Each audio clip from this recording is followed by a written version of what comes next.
Welcome back to the podcast, guys. Today we are joined by Ashish, who is the CEO of Nativ, a A16Z speedrun-backed company. So welcome to the podcast today, Ashish. Maybe you can start by just telling us a bit about yourself, your background, and what you guys do at Nativ. Thanks for having me, Jordan. So my name is Ashish. I always begin by saying I'm originally from India. I have been living in Europe for the last 12 years now. I'm currently based in London. I began building Native since like 1 year, 4 months ago. So a bit about me first. I have been in AI, in the field of AI. It used to be called machine learning back in the day since the last 10, 11 years. And I had no idea that this field will become what it has become, which is it's eating up everything as we watch that happen. Yeah, so I did my master's with that specialization long ago, worked on deep learning. There used to be these models called CNN, convolutional neural networks, and so on. I have been very passionate about the subject, so wrote a few books along the way later in my professional career. I learned a lot in one of the experiences, especially, which was Revolut.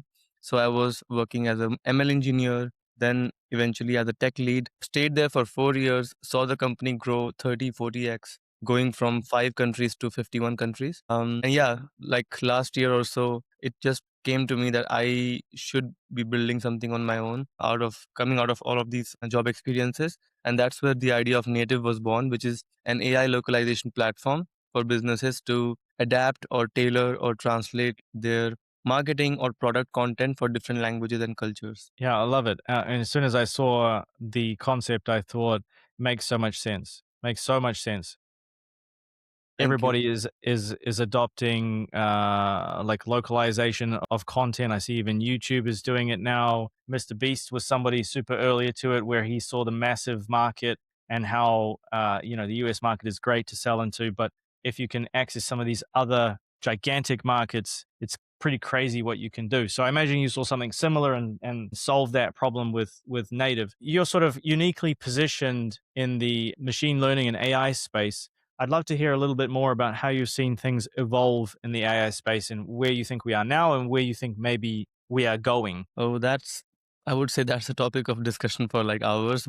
To keep it short, AI itself has been a discipline now for more than 80 years in existence. So this like goes back to um, I don't know if you know these things around like Neurotron, those like very early stage concepts that we mapped out of our understanding of how a human brain functions. So we use the analogy of neurons to build mathematical models around them, and we then created a network of those again analogically to the synapses that we know of that happens in our brain. So this evolution kept on happening with the bottlenecks of both not having enough data, but more importantly, not having enough compute. And as we have witnessed, the both the compute and the data aspects have just been exponentially going up. We have more than ever before digital footprints of us in the form of data at different places in different forms. Mm-hmm.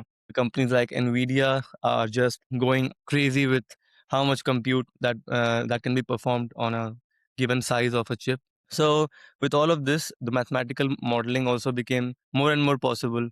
Ever since I have been in this field, so 2012 or 13 onwards, you already see a huge evolution in those 10 years leading up to 2023, 24.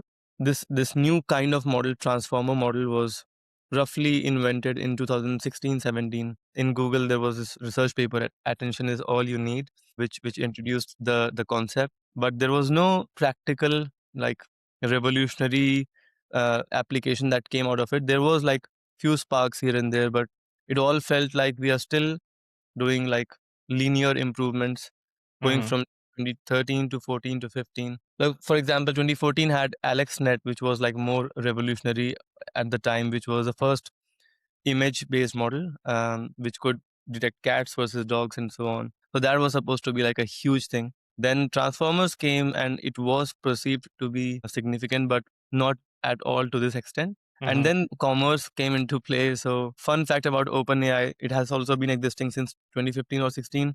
And they were not at all about LLMs in the beginning. They were doing reinforcement learning stuff in that time period. There was this library from OpenAI called Jim for people who worked on ML in the time. But then they pivoted, and one thing leads to another. They decided that we will go out to the market with this technology, and then ever since 2021, that they have unleashed the giant. The whole race phenomenon has basically propelled the industry to keep pushing to the limits of what we can achieve with LLM. So you have seen one beating another in 1 month. So Claude is the hottest right now. Yeah. Who knows who will be the hottest in the next quarter? So that race phenomenon is really pushing qualities higher and higher. But if you take a step back and look at the overall discipline of AI, there's a lot more that is within this discipline. This is just one kind of model that is now being used slash exploited to its max capacity, which is just language modeling, which is an auto-regressive model, which is a self-supervised model.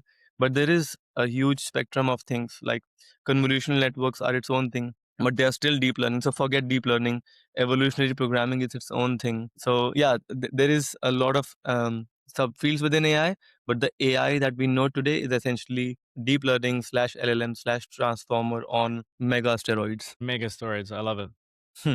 Okay, so a lot of stuff to unpack there. Like you say, it could be something that we talk about for hours. I suppose, like coming back to native, I'd love to hear a little bit more about what the last sort of 12 months have been like. So, what do you think some of the biggest challenges you faced in the last 12 months have been? That's also an hour's worth exploring because it's very interesting the time when I began the journey, which was November of 2024. And I assure you, you will hear this from most people who began building around this time, which is none of us saw the AI capabilities coming to this level that we are noticing now. Everyone was kind of, well, like just subjectively or theoretically thinking that there will be orders of magnitudes of improvements, but we didn't really realize that it will actually come to a point where it can just do entire jobs, like it can entirely replace white collar functions. Hmm. So this manifests, or this comes into way in different ways. So when we began, I was just thinking about how we can build an application on top of the LLMs, and we can do train our own LLMs and so on, to basically have a system that lets people just localize. Then the things I rely on, they increase or improve in capability even more than I can increase my own system, because obviously we are up against the giants such as Anthropic and OpenAI. Hmm. So you have to constantly firstly assess what's happening and then reposition, adapt to this. So this is on the product itself. Then how do you deal with the team scenario? So people who have hired, I didn't really hire that much, and I honestly feel happy about that looking back. But a lot of people would just hire and then fire, because you just realize as an early stage startup that you can get a lot done with AI now. So that also is a huge, like, month over month significant evolution that we have been noticing for the last 12 months, 15 months. So when I Hmm. began working on native, the world we lived in has substantially changed over the months, which is crazy, the amount of progress that has happened. And the same goes for non-technical functions such as marketing, such as legal, accounting. So you might know this, that a lot of social media that we see now is AI enhanced, or at least enhanced, but also a lot of that is purely AI generated. So when it comes to market your stuff, you can again use AI. So yeah, it's a the parameters of how to build a company today are very different. And one final testament to that is also the, if you speak to the VCs, or if you listen to what, let's say, A16 the speedrun team is now saying about what makes a successful company. So 20 years ago or 15 years ago, the recipe was you needed to have one non-technical co-founder and one technical person. This was Yeah, like a yeah. successful recipe, one MBA and one tech. 5 to 10 years ago, YC made the both of them being tech popular. Like, both of you need to be technical, and you will figure out the non-technical part. But now all of them are saying just go solo and use AI with you. You just need to have a different taste, and then AI will help you build everything out. Interesting, because I've heard the same thing, and I was having the thought the other day actually. How has AI changed that? Because yeah, Y Combinator talked about that, and I know that was kind of like proliferated, and everyone was talking about it. And then I'm sort of going through a process right now where a friend of mine who's non-technical, he has a fantastic idea for a product, and usually would go to a technical person, but feels like he doesn't need to anymore because AI is a thing, and so yeah, it's a very interesting world that we live in. It's very different than it was before. So 100%. how are you currently approaching like client acquisition from native? Is it events, referrals, running ads, outreach? What does that look like? I have tried like a bit of everything. So first of all, just getting back by A16Z speedrun has been incredibly helpful because the Sure. positioning really helps, and we also get help from their operating team in terms of warm introductions to some big names. So that is one. On my own, I really post a lot on LinkedIn. So that's like just a way of establishing the brand Mm, and getting leads. And we have actually got leads just by posting a lot and establishing ourselves as a localization slash tech slash AI player. Then LinkedIn cold outreach. So like just reaching out to people, which has been the least effective methodology because I think the response rates are decreasing by time we speak already because a lot of that is AI generated. So people are getting tired of like getting yeah. outreach messages which are purely AI slop. Then one of the unique things that has really helped is purely reaching out to the personal network that I have. So localization is a thing which is needed more or less in any brand, any kind of company that operates in more than one linguistic region. So the multiplier is huge to this product. So you can actually reach out to people in your own network. It's not a very specific product tailored to, let's say, only compliance or only a certain Right. market. So I have gotten some intros through my personal network, pushing them to champion this within their own organizations. And you find is usually the person who gets the best result with using native. Like what is your perfect ICP? I know it's still kind of early days, but Yeah, what is and this so far? ICP conversation is also very interesting one with localization specifically. If I was building something in pure tech or fintech, the answer would be hopefully easier. But with localization, we have noticed org to org, it really depends. The standard textbook answer would be there are localization leads and localization managers in companies who would essentially own this whole thing. But the reality is a lot of organizations or corporations, they don't have that mindset originally towards localization. So what ends up happening is it's an afterthought. So the assignee or the person who is responsible is also just rushed and is not a dedicated localization person. So it ends up being a CMO, it ends up being a COO, it ends up being a chief art director.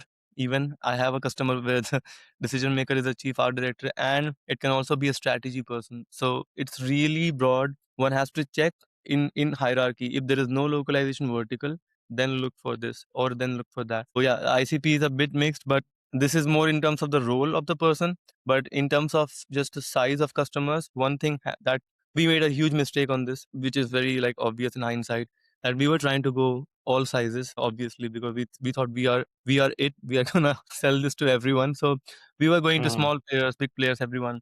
The thing with reaching out to small businesses with such a proposition is small businesses do not care enough to use a dedicated software for this. They will just use ChatGPT. Like, you have tasted it that you can just tell ChatGPT, hey, give me the same line in Portuguese or Yeah. Brazilian Portuguese. They don't care enough beyond that if they get some kind of an output which is better than Google Translate. Yeah. Yeah. A and B, not only they don't care, but they also don't have a lot of prior translations, a lot of brand guidelines, a lot of big enterprise behavior. Hence, our ICP has become just big enterprises because they have both. They care a lot about not making those mistakes because a lot rides in terms of brand reputation, and they also have a lot of existing data. They have an idea of a brand over the last few decades, years. So they want to make the future translations or localizations consistent. And hence we are now focusing only on that. Okay, that makes sense. What is the biggest goal for the rest of 2026 then in terms of growth? Yeah. So there is like a huge customer in our pipeline, and we are essentially working while serving the other mid-sized enterprise customers. In parallel, we are working towards converting that huge customer into a long-term contract. So my focus is more on using that then as a reason to like go out and then build momentum and then go out to more big enterprise customers. Because with enterprise there is a catch 22. You go out to someone, they ask, do you have more enterprise customers with you? And to get more enterprise customers, you need to you need to first get a yes from someone. So we have a very strong prospect with a huge customer. Mhm. So we are working really like heads down on satisfying anything and everything for them in terms of product and like customer service. And with that we will expand further. But having said that, I'm also in parallel reaching out to multiple more channels. Because again, this thing actually is all pervasive, and no matter how much AI comes and eats things, but cultures still, hopefully, not hopefully, I'm pretty sure cultures, languages, they will still remain as they are in different parts of the world. So businesses, whenever they have to go somewhere else, they will have to adapt slightly. So either you do this by yourself or you need a partner to help you do that. So that's what we are trying to become. Okay, I love that vision. So let's say that you had a magic wand and you could wave it over one big problem right now and you could solve it just like that. So time and money are not a constraint. What are some things that you might do within Native? So that's I read that as a I translate that question into what's the biggest bottleneck that I could just get rid of. I think the biggest bottleneck is within sales, and within sales there is a funnel. There is a top end of the funnel. How do you get leads qualified into the funnel? Mm, So getting like a broad top of the funnel, like getting a lot of initial conversations going, is something I would enable with this magic wand. So to expand on that a bit, I come from a tech background. I have worked as data scientist, machine learning engineer, AI lead in different kind of tech companies. Right now, who I am dealing with are people who are not necessarily very tech oriented, and if in fact they are more marketing people on the very soft skill side, and they are maybe like in agencies, they're handling big contracts from big enterprises. I'm not the optimal ideal person to be speaking to them. They do not understand my language, I do not understand their language. So right. cold outreach, for example, just goes under, like it just never comes to fruition. So I am now trying a few different ways of overcoming that. So because I have not been in the industry, and because I perceive marketing agency industry at large as a very people oriented and slightly anti AI. I mean, more and more they have to accept, but still they are very skeptical of pure tech company. So I'm just is that is the one thing I would love to just completely overcome and get a lot of leads on the table, because once you have the leads, the product easily sells for itself, but it's just to catch the eyeballs and get them on the table basically. Yeah, that makes a lot of sense. It's a question I like to ask a lot. And I think that's the answer that I hear almost every time from somebody that has a fantastic product, right? Because they can see that this all scales if you just have more eyeballs understanding how fantastic this product is. So I think that's a testament to what you guys have built at Native. Thank you. Ashish, if there's somebody listening and they want to check out Native or maybe they want to connect with you, where can they go and how can they connect? Absolutely. Not only can they connect, they can actually sign up, and we provide free credits for them to try out the platform. So Nice. the website is usenative.com, usenativ.com. And on the website, you will see also the login sign up button where you can create your own your account and then start using it for as many languages as you want. And yeah, then you can reach out to us. I am on LinkedIn. Ashish Ranjan Jha should be searchable. There are actually hundreds of them from India, but you should Perfect. still be able to find me. And then you can book an appointment, speak with me. I'm happy to help in any way possible. Awesome. I'll make sure to leave links in the description. But that wraps up everything for today. Ashish, thank you for coming on and sharing your insights and suggest everybody go check out Native. They're doing some really interesting stuff. Fantastic website. So thank you guys. And thank you, Ashish. And we'll see you in the next episode. Thank you, Jordan.